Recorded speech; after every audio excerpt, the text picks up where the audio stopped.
Well, to start, I think I would like to do the land acknowledgement. I would like to begin by acknowledging the Indigenous peoples of all the lands that we are on today. And while our meeting today is virtual, I would like to take a moment to acknowledge the importance of the lands which we call home. We do this to reaffirm our commitment and responsibility to improving relationships between nations and to improving our own understanding of local Indigenous peoples and their cultures. So now let's open the meeting by asking Betty Ann, if you could please introduce our special guest today. Thank you very much, Janet. It is my honor and my pleasure to introduce Gregor, who is the Executive Director of HelpAge Canada. Gregor has worked as an entrepreneur, a musician, and has served as an Anglican priest in the Diocese of Ottawa for 13 years before joining HelpAge Canada. He has been with HelpAge Canada since 2019, just in time to lead Canada's first pan-Canadian COVID-19 emergency relief response for older Canadians. He currently leads the HelpAge Canada International Portfolio, which includes a sponsor a Grandparent program in 6 countries, and currently is spearheading a humanitarian intervention in Ukraine, Moldova, and Poland, along with ongoing humanitarian projects in Ethiopia. HelpAge Canada is a founding member of HelpAge International as a global network of more than 150 partners in over 85 countries. He is also a proud dad and husband and likes to cook with loud jazz. Now, I'm not sure if that's still Dave Brubeck in the 5 or not. I'm a jazz lover too, Greg. Greg, I've left out the part about HelpAge Canada, and I thought a person who knows HelpAge, who's the executive director, would be able to speak and explain what HelpAge is. Thank you. Now I'll turn it over to Greg. Thank you very much, Betty Ann, for that kind introduction. And I like all kinds of jazz, as long as it has that good backbeat.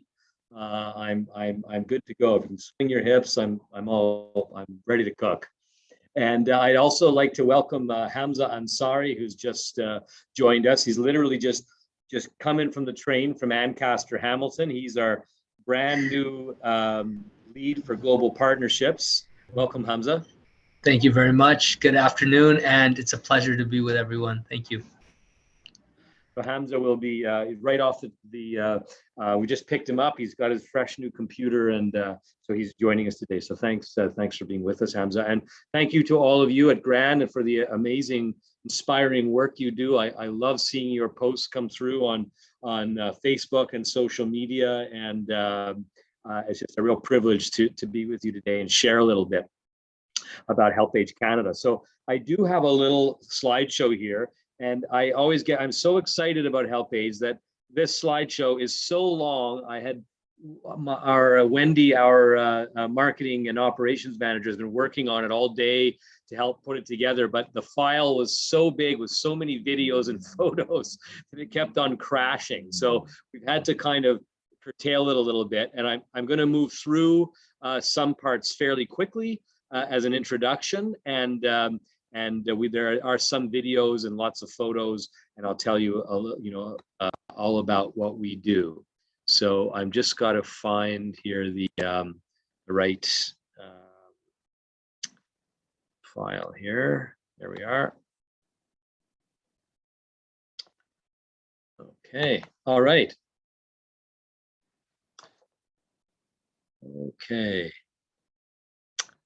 All right. So so today I'm going to just very quickly go through part 1 and 2 to tell you a little bit about HelpAge and some of our programs in Canada, and then I'll dive into our international work with a real focus on Ethiopia and Kenya, because I know the great work you guys are doing in the Horn of Africa, or advocating for that region. And as we know, they're heading into one of the worst droughts in 50 years, and with incredibly exacerbated by what's happening in Ukraine.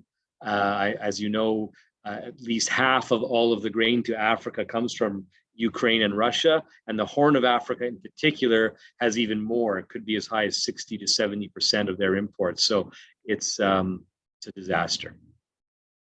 So HelpAge Canada, we support community-based initiatives through partnership locally and abroad to improve the lives of older people and their communities. And our vision is a world in which all older persons lead secure, healthy, active, and dignified lives. We've been around since 1975, and we are a founding member of HelpAge International, which is active in 86 countries with over 150 partners. Our work really in Canada is we work in partnership. So we work as a thought leader, as a convener of the community-based senior services network. We also are the funding window for donors for HelpAge International. We also have our own sponsor a grandparent program. We think of ourselves as storytellers, telling the stories of older people in Canada and around the world. We do some advocacy work around age towards ageism, the UN Convention on the Rights of Older People. And we work with both thought leaders in the aging sector in Canada, as well as the community-based sector itself. In Canada, our programmatic delivery, we work in digital literacy. We have a granting program called Seniors Can, and also age-friendly transportation. In our digital literacy programs, we have a program called Dig It, which is a national program. We provide tablets and digital literacy training for low-income older Canadians. And set them up with a volunteer. This all goes through our community partners throughout the country. And when an older person completes their training, their ability to use Zoom and set up an email and safely navigate the net, they get to keep their tablet.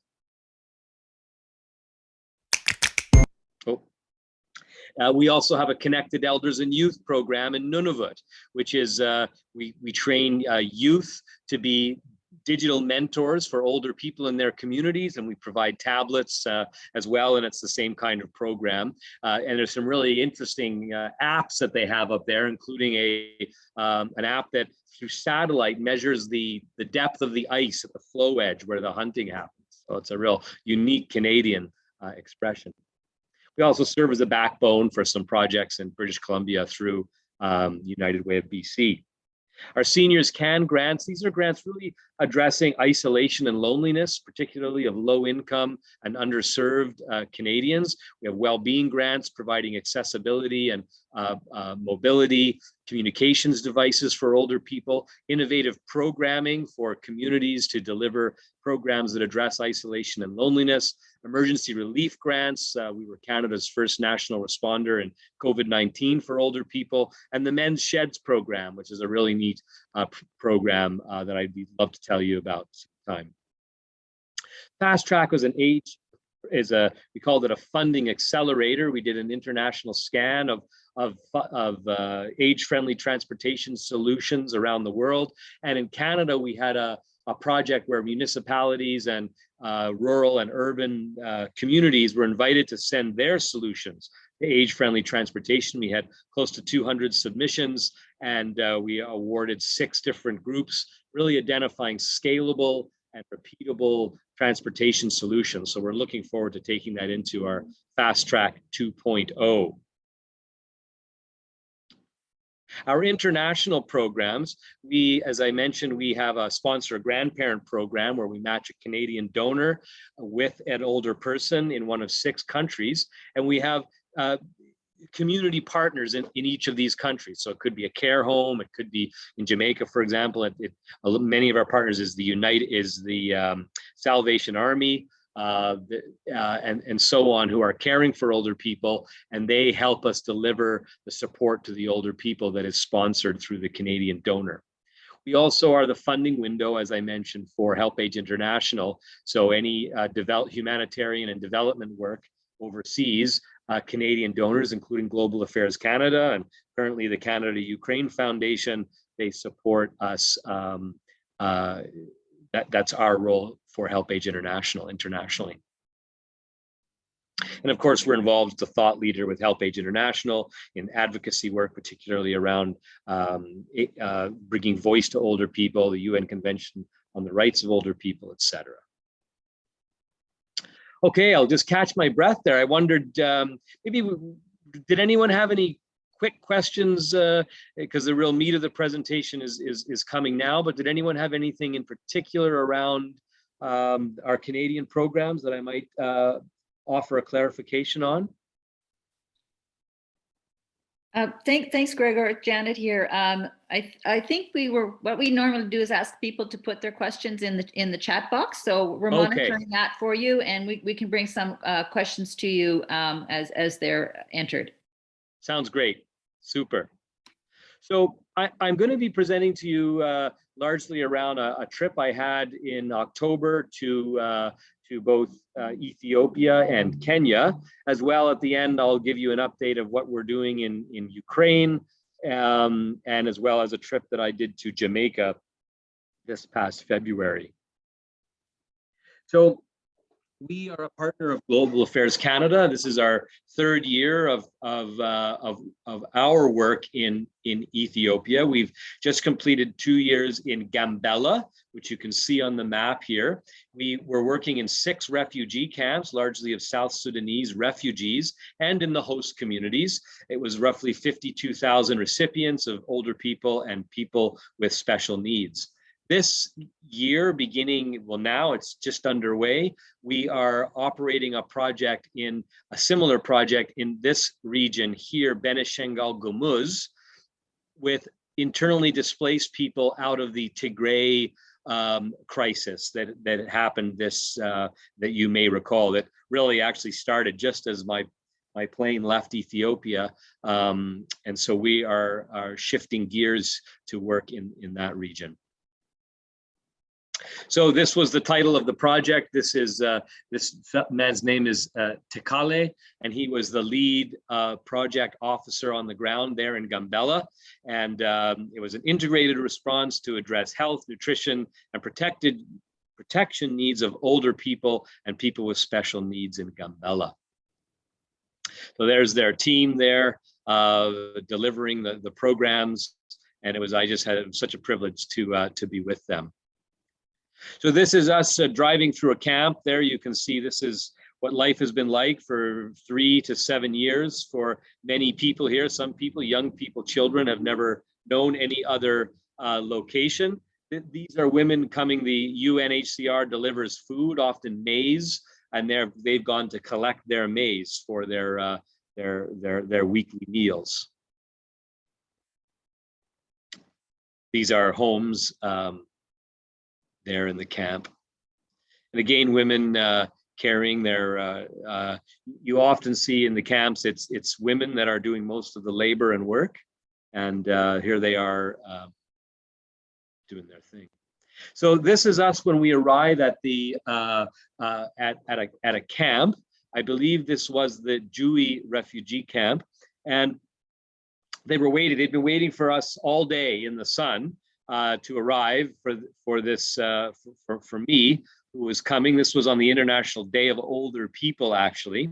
And they always, when you arrive, they erupt in song and dance. So I was welcomed with song and dance. Now you'll see many people there wearing HelpAge shirts, or little vests. And many of these people are volunteers that are become the eyes and ears of HelpAge in the camp for the needs of older people. So who are the older people that can't come to collect food? Who needs to be bathed? Who needs to have food delivered? Who's sick? Who needs medicine? What are the needs? Where do we need accessibility? Which toilets cannot be accessible to older people, and so on. So these volunteers receive some very small privileges to serve in that role.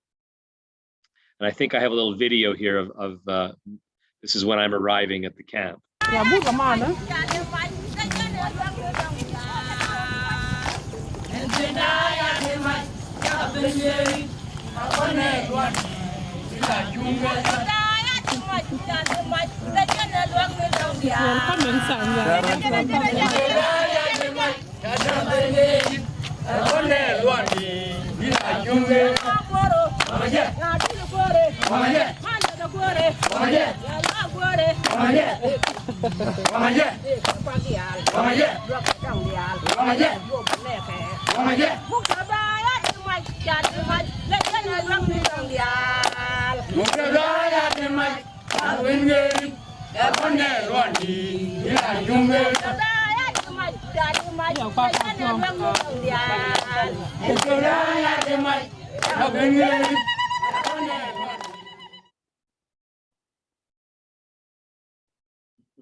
Okay, so now how do I?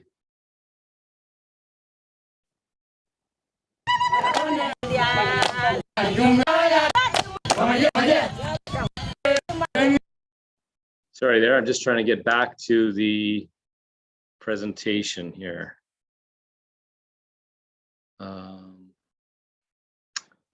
I'm not sure why it's, hold on.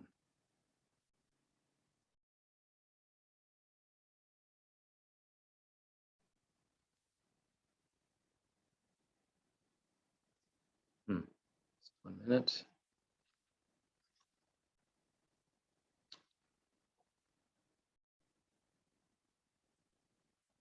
Okay. We're back online. Here we go. Okay. Everyone can still see? Yes, it's good. Yeah. Good. Yes, looks Okay. good. So here's a camp. Here's a little hand washing station. And in this camp, we have a physiotherapist. And again, these were another group of the older people in the camp who serve as the eyes and ears. It's like an older person's association for us. So this fellow here, this is the physiotherapist who he was carried from South Sudan by 4 people or 3 people. He's missing, he has 1 leg, he couldn't walk. And so the physiotherapist has worked with him and allowed him to get crutches and allowed him to have some dignity and life in the community. So here we are with our, and apparently this particular day, there was only a few people there, but they told me that normally the lineup is all day. The physiotherapist can never get around to seeing everybody. And these are some of the refugees there in the camp that were I had the privilege to spend a little time with. These folks here, these are young people who volunteer to assist older people in the camp. So older people who are sick or can't leave their home, they go and bathe them, feed them, collect their food, and this they HelpAge has trained them on caring for older people in the community, and they were so privileged, felt so privileged to be here. They all dressed up. This one girl here in the blue, you can see, I found just so striking, and she put on her best dress to come and greet us this day.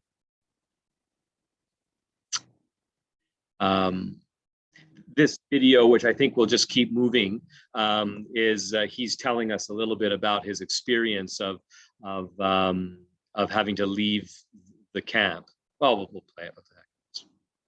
Physiotherapy center inside.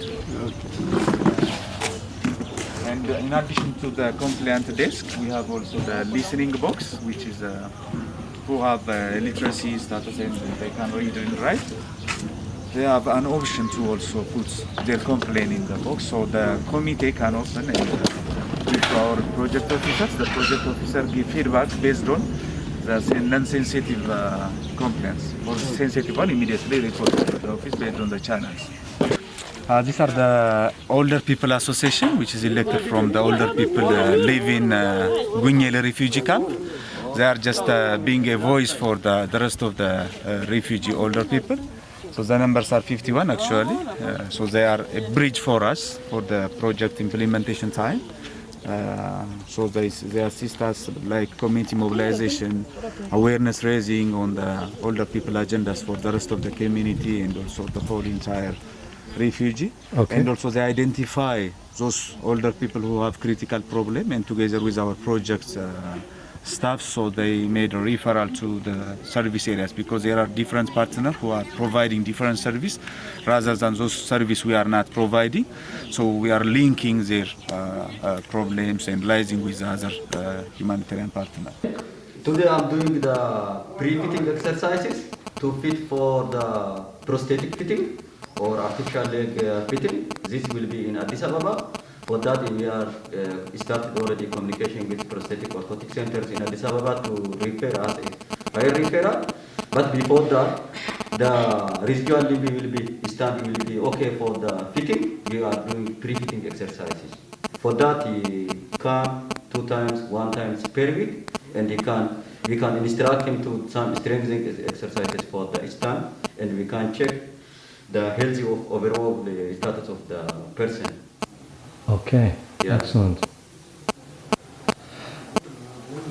How have you found your HelpAge has been assisting you in your life here in the camp?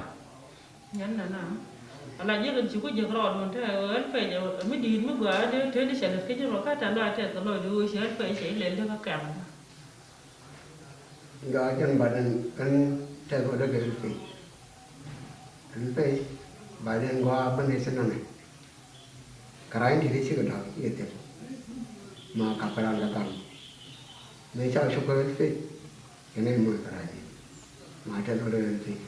You say I'm very happy for HelpAge because when I came from South Sudan, I was carried by 4 people with the artificial, I don't know how to call it like this.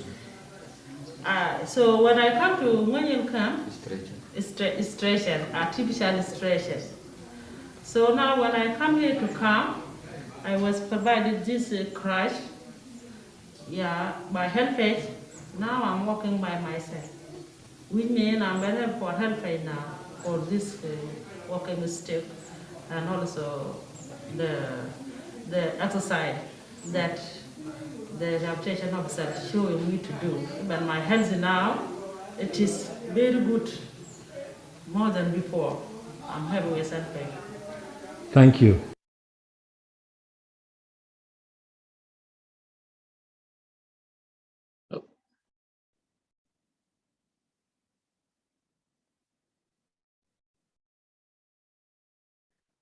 So that's a little bit of the, a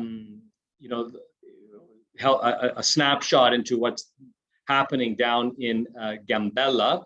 And then this is a grandparent program in Addis Ababa. And this community, it's a home, fairly large home, where the owner of this home, in Ethiopia, like so many countries, there's no social assistance. So when somebody stops working, they either have to move in with a family member, or they become beggars, they become destitute. And you see that when you're in Addis Ababa, or you'll see older people out on the streets just begging. And this woman or family that who lived in this home were so distraught by seeing all these dignified older people having to beg, that she brought them in and taught them how to do gardening and sell plants to make a little bit of income. And then they also learned to do weaving. So here they are doing weaving. And the Sponsor Grandparent program gives them, provides them with, I believe they get a meal a day here, and they get 2 fresh sets of clothing per year. So they get a fresh set of clothing in the fall and a fresh set of clothing in the spring, and very little bit of pocket money that just, it's almost, an unimaginably small amount, like maybe $5-10 a month, but that's just enough to give them a sense of dignity and autonomy for their lifestyle. This is another project there in Addis Ababa where they prepare, it's like a soup kitchen where they have 1 hot meal a day, where for older people, and most of the older people are homeless older people. This is their 1 meal of the day, and where they come, and then these volunteers carry food out to the people on the street, the older people who can't come to the center because they're sick or immobile. This is one of the ladies there that I kind of chased down. I could tell underneath her mask, she had a real twinkle in her eye, and boy, she was a lot of fun. This is one of the girls who leads the project. And how long have you been here?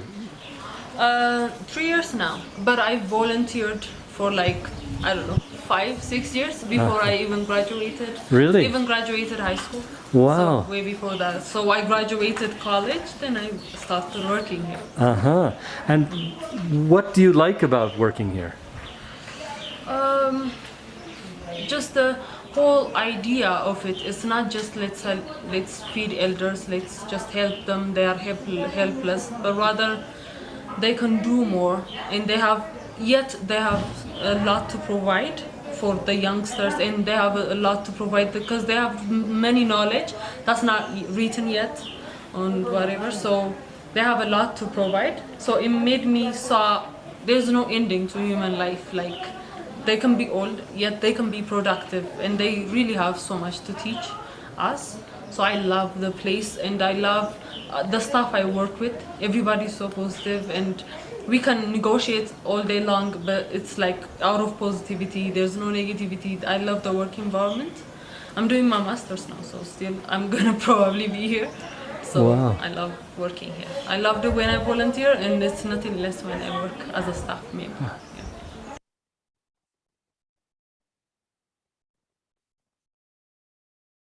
Okay. Okay, good. I think it's working now. And there we are. Okay, so now we're going to move to Kenya, and this is where we operate a sponsor a grandparent program. Oh, see a question here. Are there criteria for the acceptance of the volunteers? What extras do they receive? Well, there would be some criteria like their availability. I don't actually know what the screening would be for the volunteers. I think would be a willingness to participate and engage in the training program and consent to some monitoring, I would imagine. Extras that they would receive might be, what was it? It could be an extra pass, say, to go into the neighboring village, or it could be a small portion of food, or it could be a small, like a couple of dollars, a few dollars to support them, or some very, very token amount that would just be some kind of form of encouragement. Are there schools for children in the camp? Yes, there are schools there. And they do their best to administer that. And sometimes those are other NGOs that are there providing, education for them. So back to Kenya. So Kenya, we operate with with our partner there is our longest partner is JOAT, which means Holy Family Social Services. They're in Aharo, Kenya, which is in the west part of the country near Lake Victoria. A very, very poor rural area. You may have remembered last year, and I think Gran, you posted it, was the lynching of the women in a place called Kisii. Well, that's just not far from where I was, and it's operated by the Franciscan Sisters of Saint Joseph. One sister in particular, Sister Anastasia. So I'll just move along here. So. We through this program there in Kenya, we serve about 120 really truly destitute older people. We provide food, medication, funeral services, psychosocial support, as well as an elder-led cooperative banking system that I'm going to tell you about. So that's Sister Anastasia there in the Sister Paul, who is really the matriarch of the program. And those are some volunteers, Charles and Martin and Sister Damaris. There she is in her office. She's a real character. This is the market there in Aharo where you'd go to sell your goods or get your, a few little groceries. The area is plagued by flooding, so we do a lot of house building for them as the floods come in. we'll, and I'll show you, I was actually got to be there for one of the events. This is the team. The two fellows there on the right are the two main volunteers that they volunteer pretty much full time. The sisters, and then those are their families. And these are some of the grants that we sponsor. The lady there on the bottom is blind. She speaks, I believe, 4 languages and was a teacher, but she now lives on her own. And you can see there her house. It's sort of a mud house, whereas the tin houses are, you see, for the other 3 are homes that we built for them. And here's an interview with And how has HelpAge assisted you or helped you? Tokoro, kony mwakonyo gine bende konyi? E yo mane? Dongo konyo na iya. Ka konyo iya. To kare dati mnango. Kodango gini? Ka koro ariyo ke. Kada jayo kikelo. Donga madoga. Kariyo maoka mato jayo dongoro. Otukondo koro mani mara ariyo donge? Now she's saying, without HelpAge Kenya, her stomach would have been, that's why I laughed. Her stomach, that you are helping her stomach. That's what HelpAge has helped so much. That is food. You have made her stomach to be full. She has shelter. This is the second house for us to build. Okay. The first one was from mud house. Okay. When the floods came, it fell down. Okay. So this is the second now. Okay. And that's why she's very grateful. Yeah. And ask her, what's her secret that she has such a shining, beautiful heart? What's her secret? Owacho niya, in kaka in kamani, ang'o momiyo inisiki mora mora setale. Okinen ma mosin ka jomoko ma ka gine ka gimol to koro ok ginyal kata mor. Nyaka bed mamor. Kech koro kasit. To koro wadwa moro kubiro kata ka. To koni nyanya katia to sit nanga ang'o mochwanye malich kama. Nyaka beda mamor. Makate bed mana nariyo mana kech. Da abet mamor. Ok ng'ato ng'ene ya. Ito mina kinyicha. Kech kayo. Kata bed mana jatenda. Range kucha, iwete range. Kata bed mana jatenda. To biro ka. To yuda mana kamor. Okogine. Okong'ene kech kaya. Wang' nyaka en mopenja. Ni mina kinyi. To ne chama ang'o. Eka ang' nanyise. To ka onge to nyaka ang'o. Biyo dwani to koro nang'o. Bedo nang'o. Tatimo nang'o. So her secret is that the smile she has on her face always pulls the neighbors near her. So even if she's hungry, nobody will know that she's hungry. Even if she has a problem, nobody will tell that she has a problem unless somebody asks her. But from her smile, she makes people to come. Yes, sir. Yeah. Just checking in on time here. Can you spare me another 10 minutes? Yes, of course, please. Okay, I'll keep going here. Oh. Okay, so this is a project for one of our house building projects. So this lady, this is her home, and it had come to the point where it's a dung and mud house, and it really needed to be replaced. So we were able to we had a little fundraising campaign, and this was one of the houses that we built, and I just happened to be there when they were doing the house. So it was quite the day. They mobilized community volunteers. These workers worked for half their wage to build this new house. And you can see underneath there all the dirt, and the house has now been torn down behind it. And the old walls of that house are now the floor of her new house. And so this is the community hanging out, watching. They brought out plate after plate of food. And this is, excuse me, the lady is now bringing all her belongings, moving her back into her house. So you can see that's her mattress and her little box. All of her worldly possessions there are in that little suitcase. And here's another little video of us, of them all hanging around.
Sorry.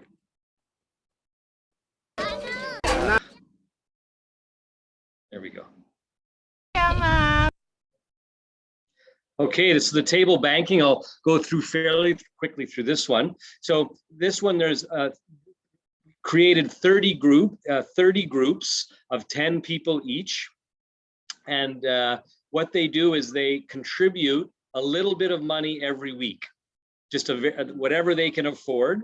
And they can, when they self-manage these accounts, and they can borrow up to 3 times the amount that they have invested in the bank, that they have to pay back at 10% interest. And at the end of the year, everything that they've invested in the bank, they get back at 10% interest. And so they meet each week and they go through their books and everyone puts in their money, and they have almost a 0 default rate. And they use this money to pay for their children, most of these women particularly are raising their grandchildren. Their own children have been lost to AIDS and other disease. So they're raising their grandchildren. So they use this money, they borrow this money to pay for their grandchildren's fees, to buy food and medication, and also to buy things to sell at the market. So this lady here, she borrows the money to buy lentils, beans. So I went and bought a little bag of beans from her here. When I got home, I made a moose chili. My brother-in-law is a hunter, a First Nations fellow from Manitoulin Island.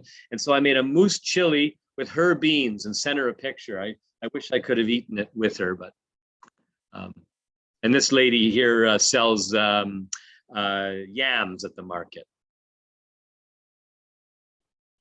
The other thing that they do is that for many of these, for an older person that doesn't have any kin, if there is when they die, sometimes they're just, nobody knows they've died, and they just are there, they get robbed, or occasionally they'll get eaten by dogs. So we provide a funeral service so that we make sure they have a coffin. We arrange with the local priest or minister or imam to have a service for them.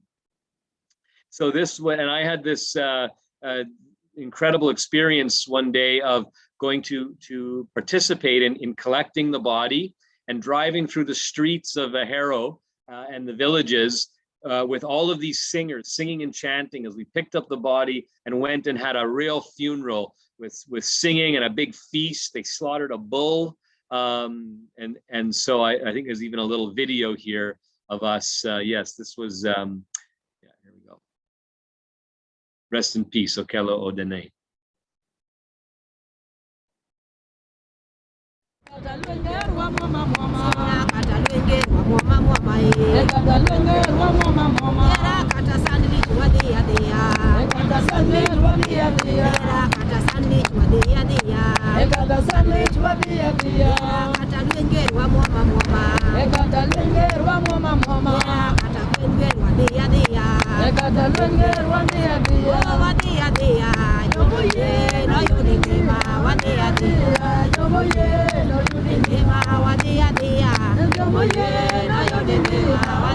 Yeah.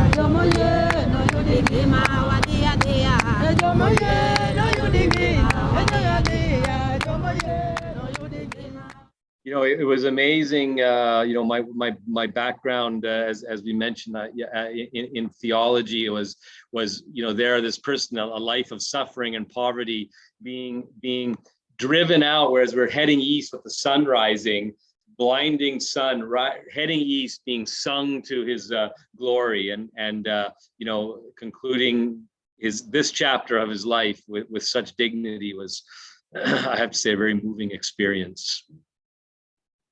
All right.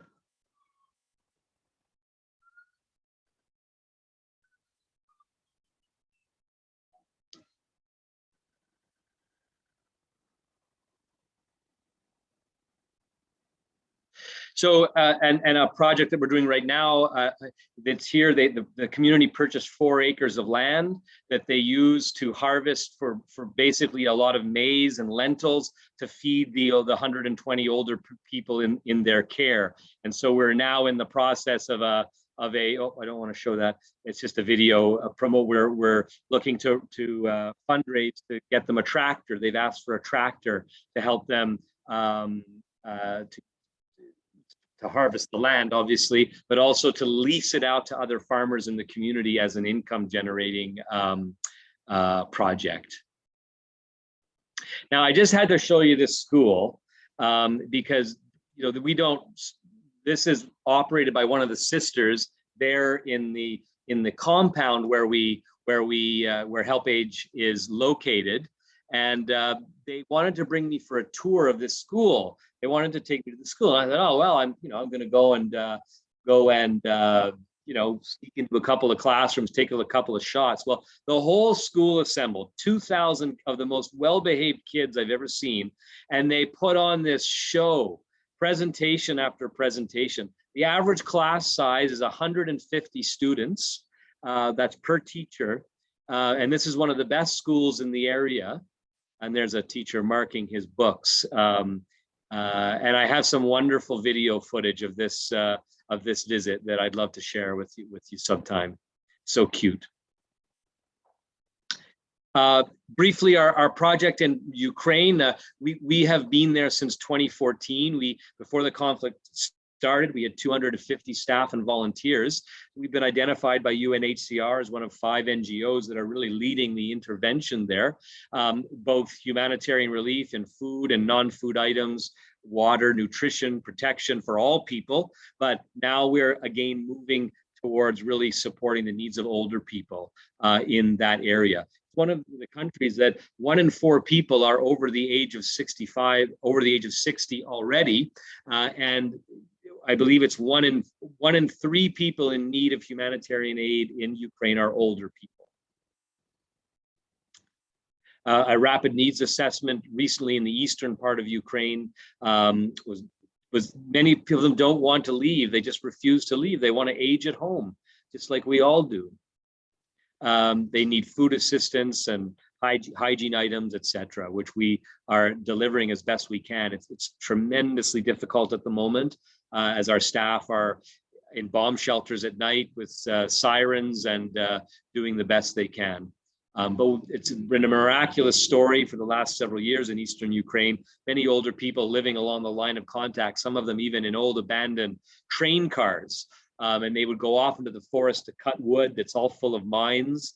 So our volunteers and staff would be delivering coal in wheelbarrows to them to even just try to keep their homes warm.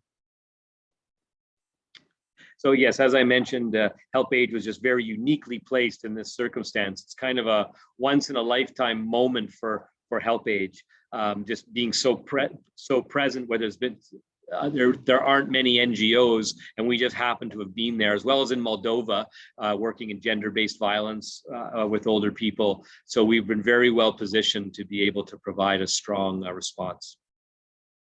Just very briefly, I had a chance to visit our partners in Jamaica this year, which was a wonderful trip. Again, a country with no social security. So when you stop working, your choices are extremely limited. This is one of our partners. It's a home for about 33 older people, St. Monica's Home for the Abandoned Elderly.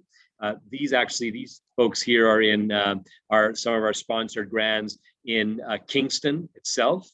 So these are some of the nurses at St. Monica's Home. That woman on the far right is the executive director and a real character. This fellow is, he tends the garden every day. They have a small garden there. He was a farmer, and he just says, you know, all his troubles and pain and anxiety, he just gets up in the morning and he grabs his hoe, or he grabs his rake or his fork, and he just tills the garden. And he's just a lovely older fellow. This fellow from Port Antonio, just a lovely man.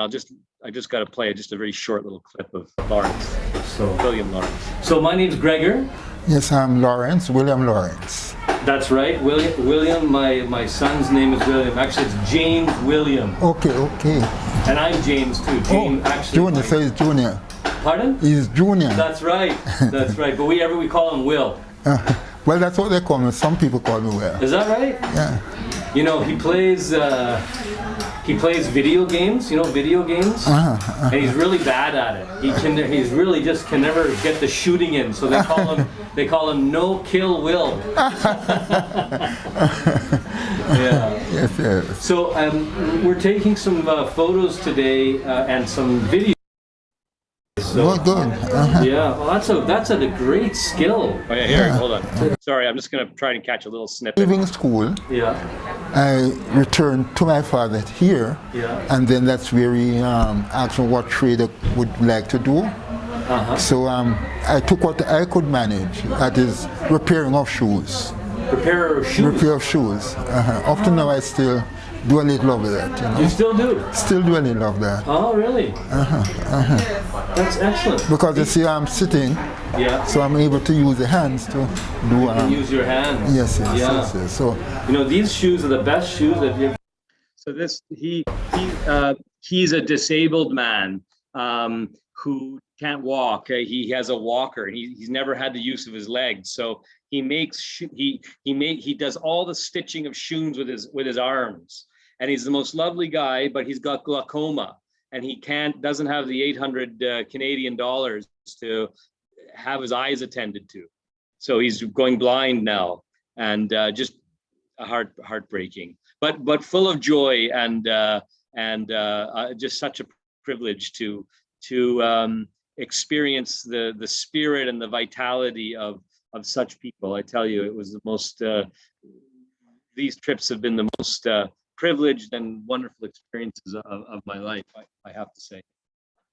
So that's kind of an abridged presentation. I hope that was okay. Thank you, Gregor. That's wonderful. What amazing footage of the that you've brought to us of these older women and older people in Africa, but also in the Ukraine and Jamaica. Wow, I think it's amazing work that that HelpAge is doing. I did have one question more related to Africa. Can you speak to the impact that COVID has had on some of those communities where you are working? Has it, anyway, I just. Yeah. Well, it depends on the community. Everywhere is different. Some are hit hard and they've lost members, others less so. You know, it was similar, a lot of fear, a lot of misinformation.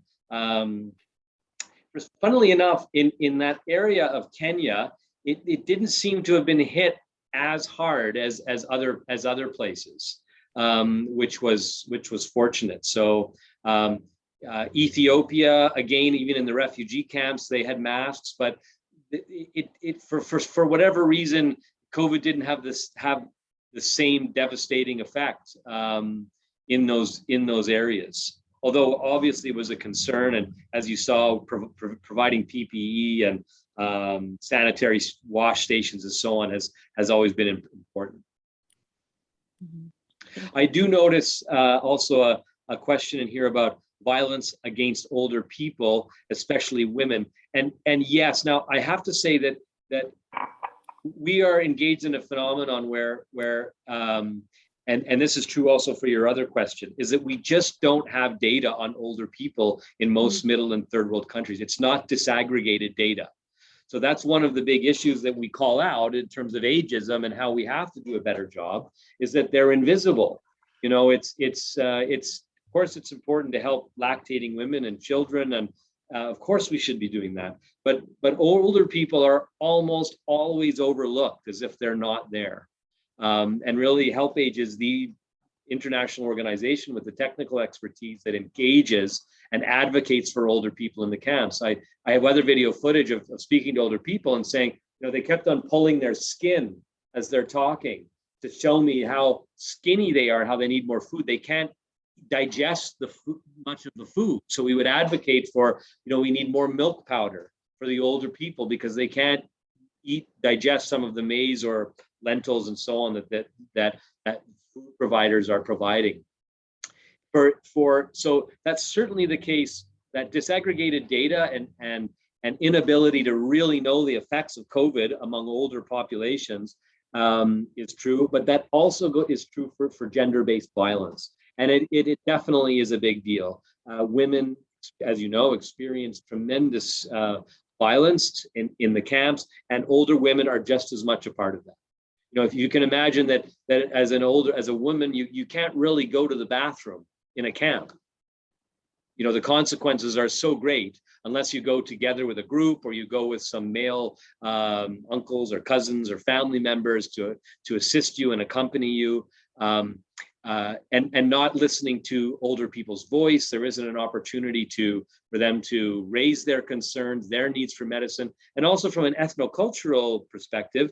It's a little bit, for many cultures, including our own Canadian Indigenous cultures, it's kind of like shameful for an older person to complain or to share their own needs or concerns. So they don't, and so once again we're limited in the data, and that's one area again that HelpAge is very engaged in, is how do we bring older people a voice.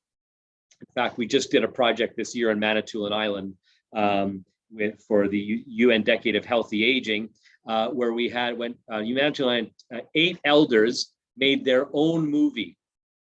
They learned how to use video equipment and made their own movie on their experience of aging, which you can see now on the UN Decade platform. It was a project that was done in 6 different countries, including Togo, Jordan, Philippines, and it was an amazing experience. And the whole facilitation process, the camera is brought, nobody touches the camera, like none of the facilitators touch the camera. They teach each other how to use it and create a story to tell the world. And it was a miraculous experience of bringing people voice. Most of our funding for HelpAge Canada, it really depends. We have, for international projects, there's projects from the Global Affairs Canada, the Canada-Ukraine Foundation, Islamic Relief Canada, our funders, donors for our Ukraine intervention right now, private donors. That's going to be Hamza's job, is to drum up a whole new battalion of donors for our international work. Looking forward to that, Hamza. Good man. But we also have other donors, Canadian projects, provincial government, corporations, and so on. What are my thoughts on the Convention on the Rights of Older People? Well, we're strongly supportive of the Convention on the Rights of Older People, and we support groups like GARUP and Margaret Gillis, who you may know of at the International Longevity Center here in Ottawa. And we are proponents. We were just at the UN working group, the open-ended working group in New York last month. We had Marika DePaul, our humanitarian lawyer, attending, and we feel it's a very strong program. In Canada, the rights of older people are enshrined in our Charter of Rights and Freedoms in Section 7. The challenge with many of these charter policy is that it's very difficult to give them teeth. You know, like an Indigenous person in Canada, for example, trying to use the charter to fight their way in court, you need a couple of $100,000 to be able to engage with it. So although that it's there enshrined, it doesn't have the impact that we need. So I think that a UN charter, even though it could be 30, 40 years before it would arrive, and how it would be engaged, especially in middle and low income countries, is questionable. It's still, I think, a critical and important tool to raise awareness on ageism, on the rights of older people, and to keep highlighting and bringing that forward. The real fruit of it may be a little bit protracted, but maybe that's the way it is with all things. Thank you so much, Jude. Did we have any other questions that people would like to pose? Well, I just want to thank you so much, Gregor. I do find your work and what you brought to us in pictures and in video really inspiring. And it just encourages us to understand that our advocacy on behalf of older people, older women in sub-Saharan Africa is still as important as ever. And of course, we do advocate with our politicians and our decision makers and policymakers here in Canada. But there is a lot that Canada can do and should be doing, we think, in taking a leadership role and stepping up to the plate to some of the commitments that Canada has made in terms of the needs of people in sub-Saharan Africa. We would agree with you. We often go to meetings where we have to raise our hand and say, what about the older women? What about the older people in this policy? We don't see them. You need to have very specific policies to make sure that this population needs are addressed as well. So thank you for that. I'm just going to ask if we could maybe all go back, put our videos on, and maybe we could just quickly take a screenshot of all the participants before we say goodbye. Well, and while you're doing that, I just would like to also thank you so much for your work, because it's so inspiring, and it's coming from you, which I just think means so much. And I just love your advocacy work and hope we can continue to work together. We will be launching a very strong campaign with HelpAge International for the drought in sub-Saharan Africa. So you'll be hearing more about that. So we can, share our advocacy work on that, and happy to, stay in touch and keep you in the loop. And Hamza as well will be able to stay connected and share what he's doing as well. Thank you so much. It is really important to us because we don't deliver programs. We're not on the ground. We rely on partners and organizations like yours to continually ground us in what we're doing and reinforce that what we do does have value. So that's it for me, everybody. Thank you again so much for giving us your time today.